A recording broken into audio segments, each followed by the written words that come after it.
하나님께서는 우리를 바라보시면서 원하시는 것이 있으셔요. 그것이 바로 무엇일까요? 성장하길 원하십니다. 우리가 정체되거나 퇴보되는 것이 아니라 날마다 조금씩이라도 성장하기를 원하고 계십니다. 성장하지 않고는 온전한 사람이 될 수 없기 때문에 주님께서는 우리가 성장하길 원하시고 계신 것입니다. 그러니까 온전한 단계까지 매일매일 조금씩이라도 성장하는 것을 주님께서 가장 바라고 계신 거예요. 여러분, 자녀들 키울 때에 자녀들에게 어떤 것을 바랍니까? 아이가 아무리 예뻐도, 그 미소가 아무리 아름답다 할지라도, 아이가 해맑게 웃고 평안하게 지낸다 할지라도 성장을 멈추면 그것은 부모의 뜻이 아니듯이 우리 하나님께서도 오늘 우리를 향하신 뜻은요, 매일 조금씩 성장하기를 원하시는 것입니다. 에베소서 4장 13절 말씀에 보면 이렇게 기록되어 있습니다. 우리가 다 하나님의 아들을 믿는 것과 아는 일에 하나가 되어 온전한 사람을 이루어 그리스도의 장성한 분량이 충만한 데까지 이르리니. 이 땅 가운데 살아가면서 예수 그리스도의 장성한 분량에 이르기까지 우리가 성장하길 원하신다라고 기록되어 있습니다.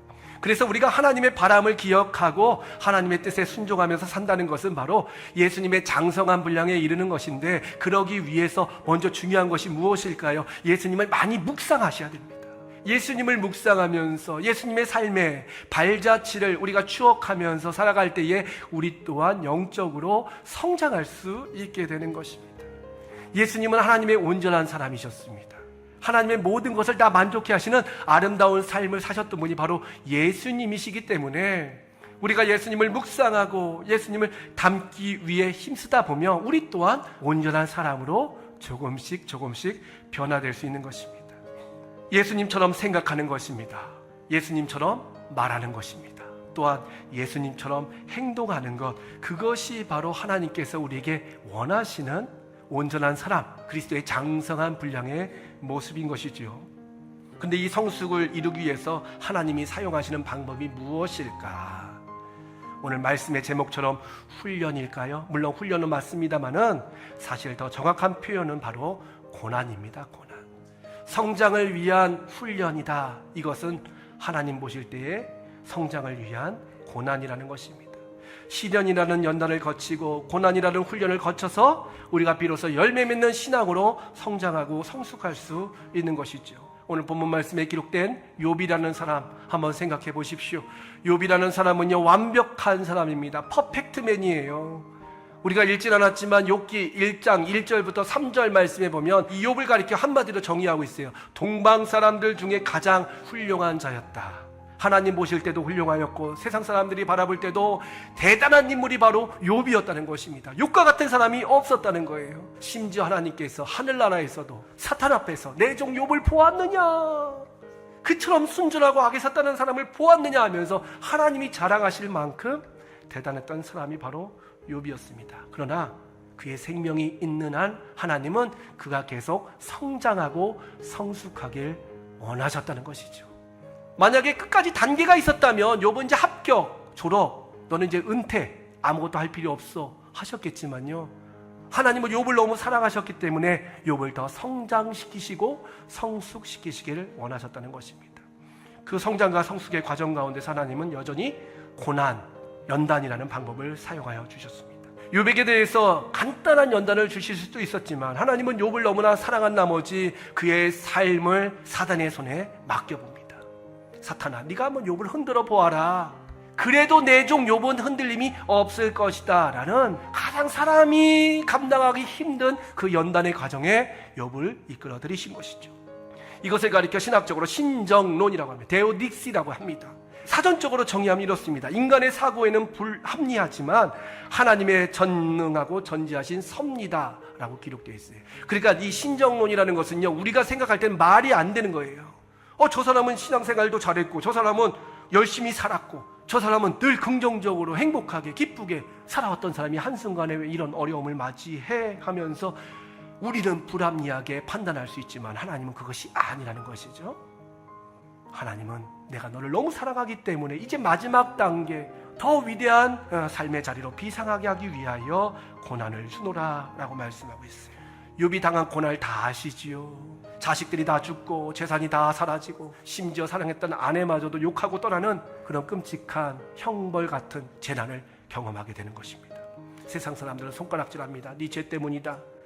너의 불의한 마음, 불의한 행동이 이런 일들을 자초하였다 이야기하지만 욥은 그 신실한 믿음, 순전한 믿음을 포기할 수 없었어요. 그 고난이 가장 깊은 상황이 바로 오늘 욥기 23장의 말씀입니다. 이때는 모든 것이 다 사라진 것입니다. 인생 가운데 아주 바닥까지, 바닥이 아니라 요즘에 뭐 지하실도 있다고 하더라고요. 이제는 막 내려갈 때까지 내려간 그런 삶 속에서 고백하고 있는 욥의 신실한 그런 신앙인데요.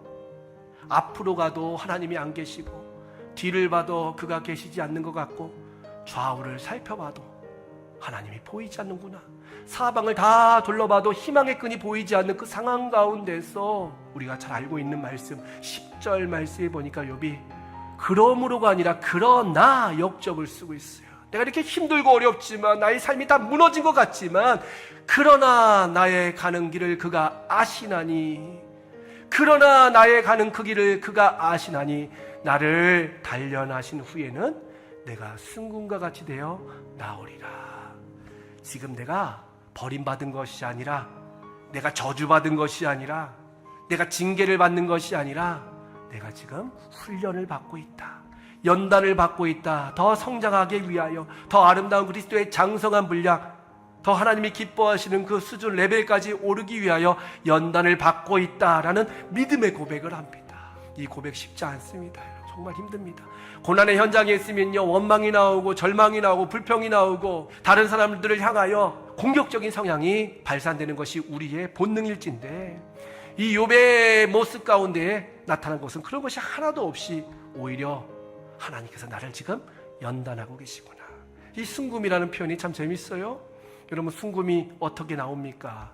열을 통하여 망치질을 통하여 으깨짐을 통하여 재련 과정을 통하여 순수한 순금이 뽑아져 나오듯이 하나님께서 나를 순금과 같이 사용하시기 위하여 지금 연단하신다라고 고백하고 있는 것입니다. 그렇기 때문에 욥이 결단하고 있는 두 가지 내용이 있습니다.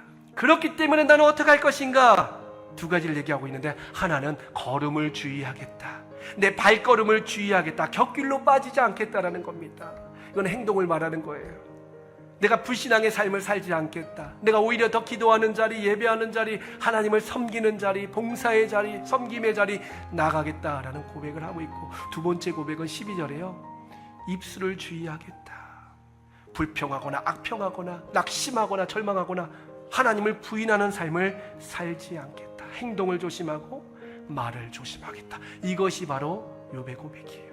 사랑하는 성도 여러분, 남은 우리가 반년의 시간을 살아가는 동안에 하나님께서 주신 모든 십자가의 무게들이 나를 짓는다 할지라도 그것이 나를 무너뜨리고 나를 없애는 것이 아니라 하나님 보실 때 우리가 믿음으로 성장하고 더욱더 찬란한 삶을 살 수 있도록 그리스도의 장성한 분량에 이르기 위한 하나님의 특별한 섭리라는 것을 기억하시면서 하나님 앞에 무한 감사를 드리는 하나님께 어려움 속에서도 찬양과 기도를 올려드릴 수 있는 복된 여러분 다 되시기를 주님의 이름으로 축복합니다.